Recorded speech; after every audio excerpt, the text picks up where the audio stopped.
Thank Santosh Bhanu and the Asian Circle for asking me to speak at this event. This is really the launch of a very important initiative. If my last 24 years at Southall Black Sisters has taught me anything, it is this: funding, funding, funding.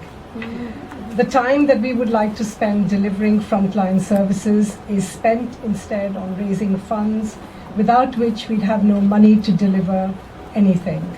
So it's great that your money will help projects in India escape that vicious cycle. Tonight, Kishwar Desai and I will be swapping roles. Kishwar, the novelist, is probably going to give you the facts about domestic violence, and I, the activist, will tell you a story.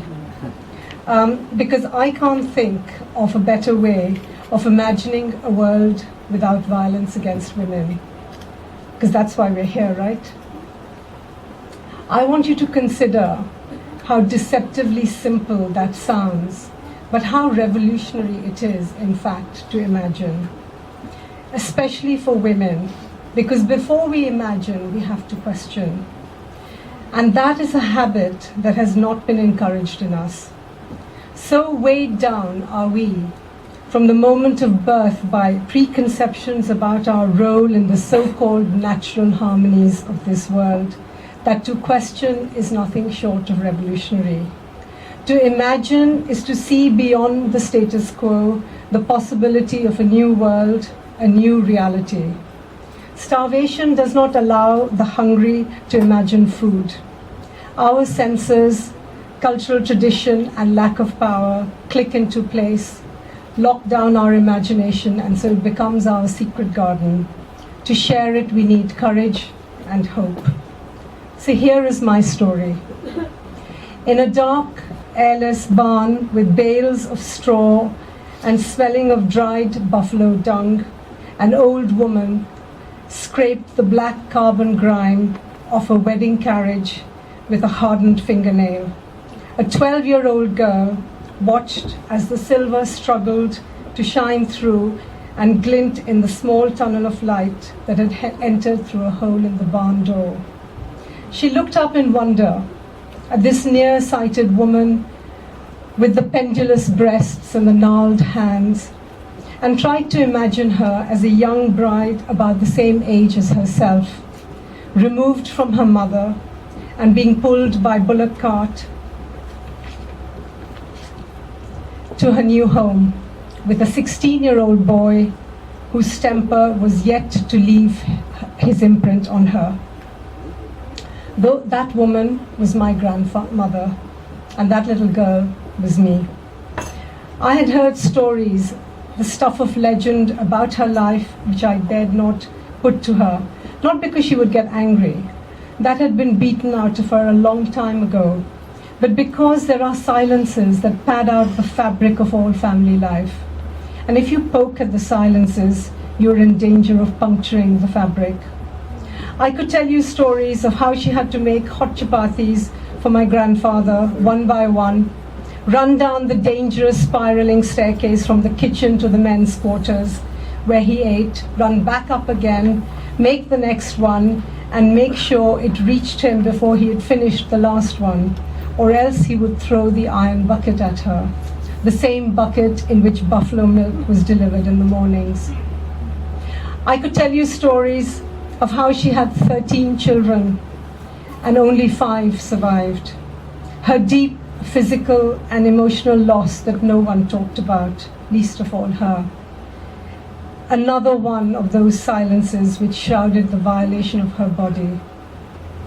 I could tell you stories of how she wore her best clothes, a skirt made of 40 yards of material, and she'd gone to vote in the elections. My grandmother vote. She couldn't change the situation at home, but she thought she could change the government. And in the scrum that is so typical of Indian elections, she gave her escort the slip and tried to jump into the local well. But the escort caught up with her and stopped her from putting an end to the misery of it all. I could tell you stories of how she got older and needed glasses.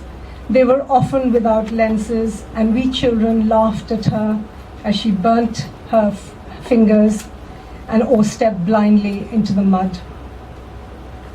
I could tell you stories of how she died a few weeks after my grandfather, when they were both in their 80s. And so began the process of burying the truth of the years of violence that she had endured, lost in the family myth that theirs had been a great love. I could tell you stories of how my father wanted me to travel 7,000 miles to attend his father's funeral, but said not a word when she died a few months later. She didn't matter. She didn't enter into the scheme of things. Neither her life nor her death was mourned. I offer you this skeleton, this anatomy of a life, and ask you, which of these single acts you would most condemn? The truth is that wherever they fall on the scale of cruelty, they all arise out of one single thing: the lack of value that is attached to a woman's life. That translates into low self-esteem and allows us to tolerate ways of being, of living, that do us harm. Of course, much has changed. Not to acknowledge that would be to negate all that women's actions have achieved and the pressure for change and protection of women that they have imposed on government and community. But the tragedy is that many women continue to live in fear of the iron bucket, to experience the violence of an endless cycle of childbirth, to face the casual cruelty of unrepaired spectacles. We need to develop a sense of self that cannot be eroded, a sense of self that is rounded and whole. And it isn't something that can be easily rescued if it has been so utterly crushed in children. But it is what saves a woman in the final analysis. We need to build a society that nourishes the development of the unassailable self.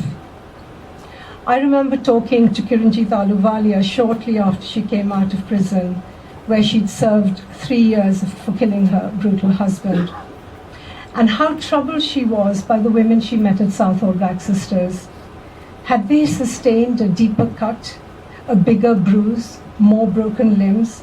She would ask me, guilt-ridden, and yet they had not resorted to her ultimate act of survival. Was she somehow weaker or more evil? They all lived in a country that offered some protection. They were all, to a lesser or greater degree, constrained by religion, culture, gender, and race. And yet there were some women who escaped and some who didn't. On an individual level, there is no doubt that providing the security and attention that Kiranjit received as a young child gave her that sense of self that allowed her one day to stand up and say, no more, I will take no more. We need to guard against all those tiny, invisible ways in which we erode that sense of self.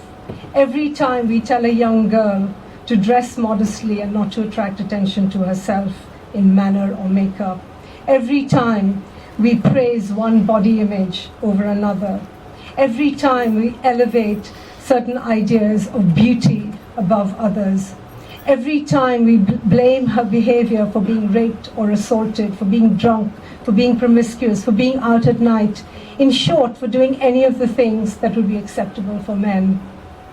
We need to guard against all those many ways in which we condition young girls to accept violence as the cost of their gender. When they have to assume the responsibility of keeping families together no matter what, of submitting to marriages that benefit the wider family, of carrying the family honor, of having their genitals mutilated in order to keep virtue intact. We are so used to the sight of our own blood that suicide seems more achievable than happiness. Most of all, we need to make sure that we do not take the blame for the violence that is visited upon us. I have worked with young hijab-wearing Bengali girls in the East End of London, for whom to lift their heads and eyes to the horizon was an act of rebellion. I want to make it my personal business that every young girl can raise her head and look beyond the horizon. I know that is why all of you are here today. I hope you will make it your personal business too. Together we can work wonders. Thank you.